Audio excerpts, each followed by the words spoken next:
ലോകസമാധാനത്തിനും ശാന്തിക്കുമായി അമ്മയുടെ നിർദ്ദേശപ്രകാരം ലോകധ്യാന ദിനത്തിൽ കോഴിക്കോട് വെള്ളിമാടുകുന്ന് മാതാമൃതാനന്ദമയി മഠത്തിൽ പ്രത്യേക ധ്യാനം നടത്തി.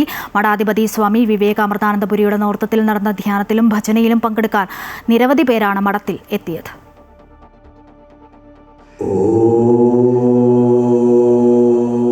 ലോകത്തിലെ ഇരുട്ടു നീക്കി സമാധാനവും ശാന്തതയും കൊണ്ടുവരാൻ ധ്യാനത്തിലൂടെ സാധിക്കുമെന്നാണ് സദ്ഗുരു ശ്രീ മാതാ അമൃതാനന്ദമയി ദേവി കാട്ടിത്തരുന്നത്.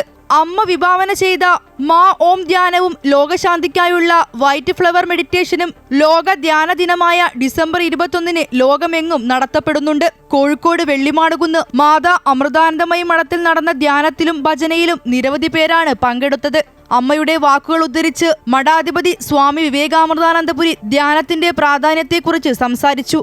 വരാൻ പോകുന്ന ഒരു വലിയ ദുരന്തം സമൂഹം അനുഭവിക്കാൻ പോകുന്നതായിട്ട് നമുക്ക് തോന്നുന്നു. ഒരു ഇരുട്ട് കാണുന്നു. അപ്പം അതിന് എല്ലാവരും പ്രാർത്ഥിക്കണം എന്ന് തന്നെ പറഞ്ഞു. അതിന് വൈറ്റ് ഫ്ലവർ മെഡിറ്റേഷൻ എന്ന് തുടങ്ങി വെച്ചതാണ് ആ സമയത്ത്. പിന്നെ അത് എല്ലാ പ്രാവശ്യവും ഇപ്പം സ്ഥിരമായിട്ട് വൈറ്റ് ഫ്ലവർ മെഡിറ്റേഷൻ ലോകമെമ്പാടും ചെയ്യുന്നു എന്നുള്ളതാണ്.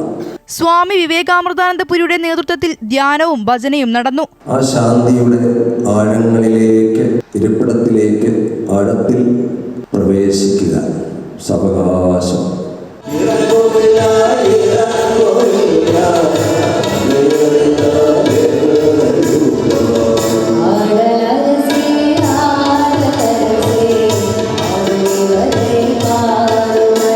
ധ്യാനത്തിലും ഭജനയിലും പങ്കെടുത്ത് മനസ്സ് ശാന്തമാക്കിയാണ് ഭക്തരെല്ലാം മടങ്ങിയത്.